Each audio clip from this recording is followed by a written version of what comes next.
G'day, ZiggyD here, and welcome to my 20-hour review for Borderlands the Presequel. I've been playing for about that long, and I'm about level 22 on Nisha. I've done a good mixture of side quests. I've probably done about 90% of side quests, and I've gone a decent whack of the way through the main storyline. In terms of length of the storyline, as I'm not finished it yet, I'm not sure exactly how many hours it's got, but given that I've got 20 hours, and I still feel like there's still a fair amount to go, I do feel like the game has got a fair bit of length to it. The developers did say that it is longer than Borderlands 1, so there's that.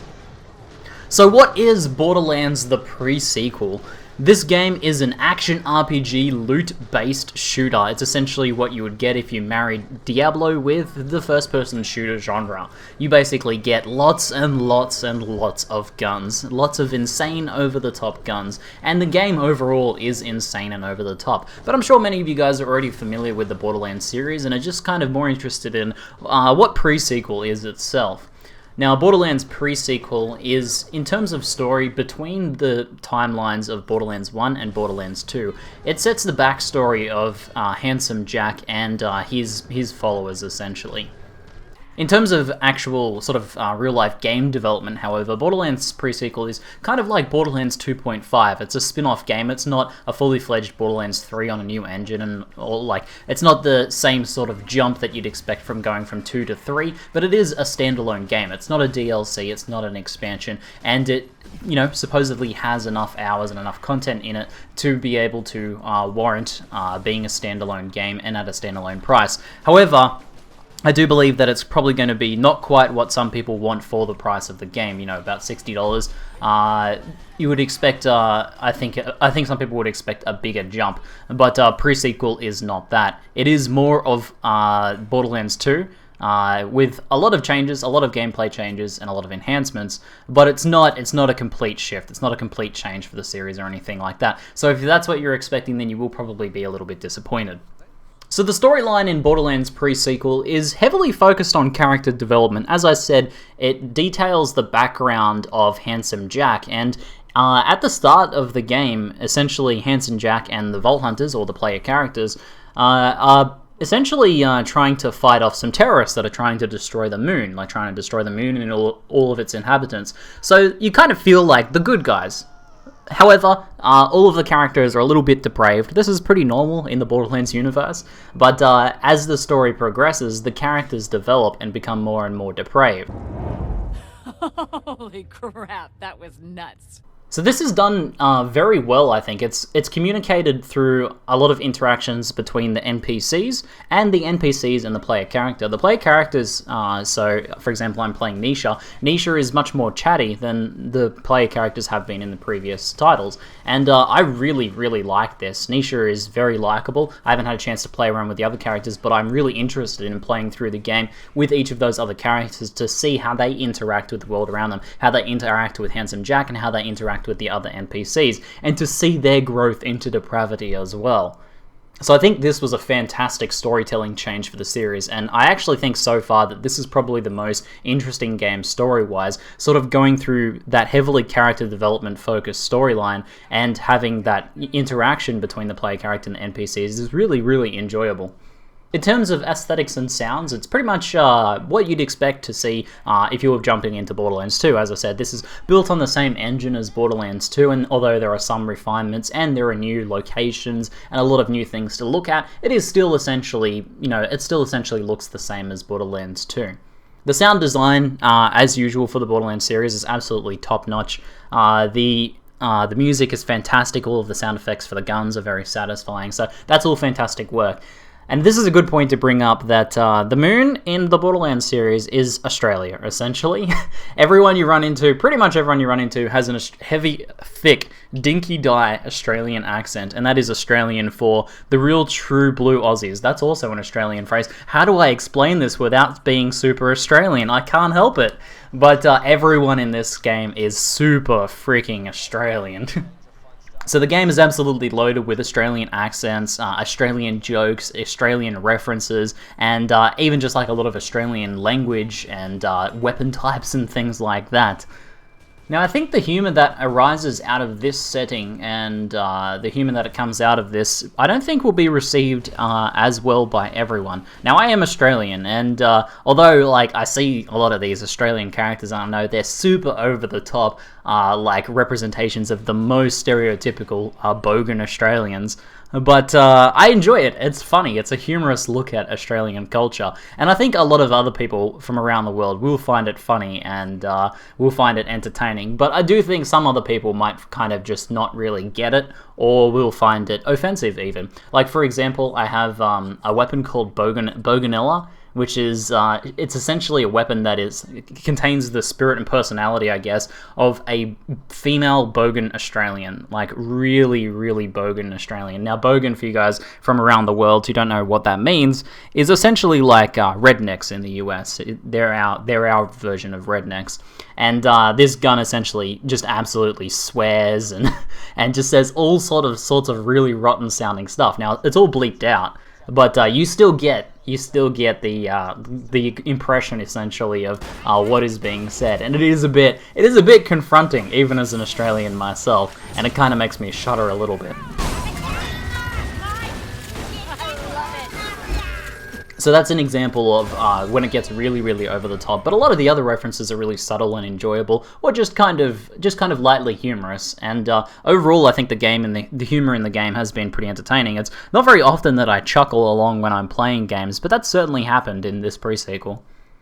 So next up, I want to move into something that's not so good. That is the UI and inventory. Now, a lot of things people notice really quickly, or something people will notice really quickly, is that the UI is virtually unchanged. So nothing has really changed from Borderlands 2. I know it's built on the same engine and everything, but it doesn't really feel like they've done any real refinements there. I certainly haven't really noticed any improvement in the player experience, especially because I've been playing on PC.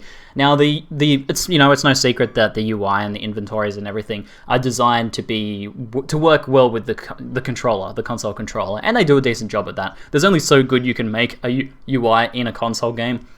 When it comes to an action RPG style, like a game that has a lot of loot, this is kind of tedious. It's always been a problem for the Borderlands series, and this game does not improve on it at all. When you're having to sort through tons and tons of guns that drop, it gets quite awkward, and clicking around in the menus is tedious at best. So not great at all. Now, to move on to a more upbeat topic, however, combat has been greatly enhanced. Now, a lot of the basics that you'll expect from Borderlands 2 are there, but the main changes are that hip firing has been made more accurate, and a lot of character skills and builds enhance hip firing as well. And this combines with the faster paced movement in this game. It's set on the moon, and the game is lower gravity than the previous Borderlands games. And you also have this oxygen pack, or this Oz pack, which you can use to boost either forwards, back, left, right, up or down, and then you can even slam the ground. So this makes for a very fast-paced combat. So essentially, you'll be jumping and flying over the tops of enemies, shooting at them, from your hip as you're flying over the top of them, then slanting down and doing AoE damage to them. And it's quite fun and fast to play. This is a real big breath of fresh air. And although, I say that Presequel is not that much of a jump from Borderlands 2, in terms of combat gameplay, it's completely different. And that is, I think, what really sets the game apart, and I think it's going to be the main selling point for a lot of people. Now, further changes to combat come in the shape of new weapon types, and those are mostly lasers. So we have a few different lasers in the game. There is essentially a scattergun, shotgun-style laser that doesn't play very differently to normal shotguns, but they can be used for interesting elemental effects. There is a railgun-style laser, and this does play quite differently because it's essentially a single, very powerful piercing laser that fires in a quick, short burst. So the idea is that you can shoot this through lined-up enemies, or you can shoot it through and hit the larger enemy multiple times, potentially. So it's got some interesting applications. The other type is like a Ghostbusters-style beam laser, and this so these weapons typically get more powerful the longer you channel them, but they also get more erratic and harder to control. They have a lot of recoil, and they'll kick and buck around as you're trying to sort of keep this laser focused on the enemy. And that's quite interesting feeling, sort of wrestling with that, and it does feel quite powerful. And then there's your standard Star Wars-style blasters, and I was kind of worried that these would feel very, that they'd have a lack of impact, but they actually feel fantastic. They They have great like feel to them. They have recoil, even though laser weapons shouldn't have recoil in terms of logic, but who cares about logic? This is about fun. And they have a good impact on enemies. So these sort of additions to the weaponry and to your arsenal are well welcomed, I think. Now the next thing is loot. Obviously this is a loot-based action RPG, so the loot is very, very important. Now, so far in my 20 or so hours, I have found that the scaling in Borderlands Presequel of loot, this is something that's very relevant to fans of the series, has been improved. Now, it's difficult to say whether in late game, so in another 20-30 levels, whether the scaling will still be quite good, but I've found weapons at level 10 that were being useful at level 20. So there's good potential. If you find a really good weapon, it can serve you for a long time, whereas in Borderlands 2, weapons became very, very quickly replaced as the numbers scaled very exponentially. There's still some exponential scaling, but it's much softer now, so I think this is a good change. Look at that. The other really big change to the loot system is the addition of the loot grinder. This is a new crafting mechanic in Borderlands Presequel, and again, this is a huge improvement to the loot system in this game. The loot grinder essentially allows you to take 3 items and grind them together in this machine to get 1 item back. Now there's a bunch of different recipes to be discovered for this. The very most basic and first recipe you will learn is 3 items of the same rarity and the same type. So if you throw in 3 green pistols, you get a blue pistol back, so you get a next tier rarity. That's a best result item, soldier.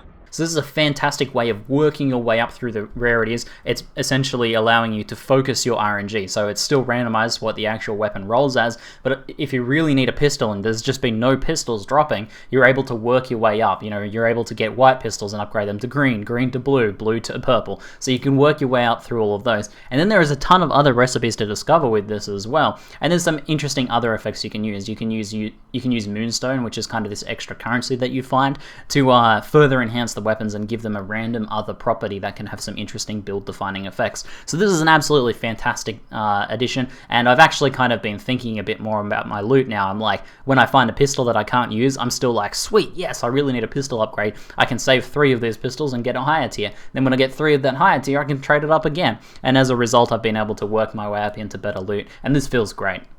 Now the final gameplay element I wanted to talk about was vehicles and vehicle combat.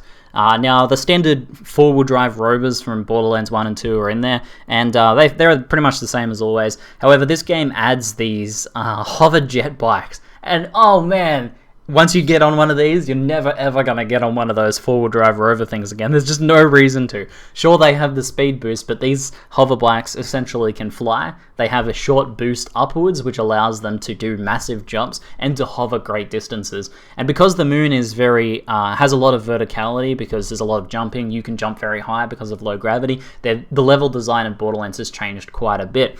So as a result, these hover bikes are much more useful, and they're just so maneuverable feeling as well, because you can strafe and go backwards on them all at very fast rates. So fantastic new vehicle. I've had a lot of fun driving these around. Now I just kind of reminded myself that something else I did want to talk about was level and quest design. Now, a gripe for me in the Borderlands series has always been the amount of backtracking. There is still a bit of backtracking in this game. Probably about 3 or 4 times in my 20 hours I've had to do some seriously monotonous backtracking through zones, either because there was no way to get vehicles for the area I was in a lower area that didn't have vehicles, or the map layout and the map sort of clarity, and this has been a problem in the previous games as well, it's just not there. It's difficult to actually figure out how do you navigate this environment, because there's no, there's a lot of different height differences in the map, but it's impossible to tell that on the actual map. It just shows walls or where walls are. It doesn't show you if you can jump down or go under something, so it leads to some pretty frustrating moments. But thankfully these are fairly few and far between. Overall, I feel like the level design is pretty good, and I would have to say probably overall better than Borderlands 2. There was less of those frustration points, but they were still a few there.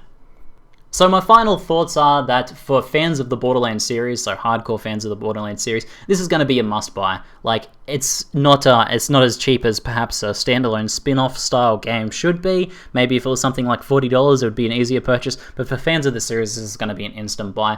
The changes to combat and the loot system are absolutely fantastic and game-changing for those people that spend hundreds of hours in these games, and I so far have been having a great time with it, and I think I'm going to be playing this game a huge amount as a result. For the rest of people who just like to play the Borderlands series kind of once through or twice through on different characters and play fairly casually, this is probably going to one you want to keep an eye on for a little bit and wait until it goes on sale, because as I said, the price to value sort of equation might not be there for other people who aren't hardcore fans of the series. So anyway, hopefully you guys found this review helpful. So far I've been enjoying it. I'm eager to get back into it. I will be live streaming this game quite a bit over the next few days, so if you're watching this video when it first comes out, make sure to maybe pop on by and say hello, and feel free to ask some questions about the game. Anyway, that's it for now. I'm ZiggyD, and thanks for watching.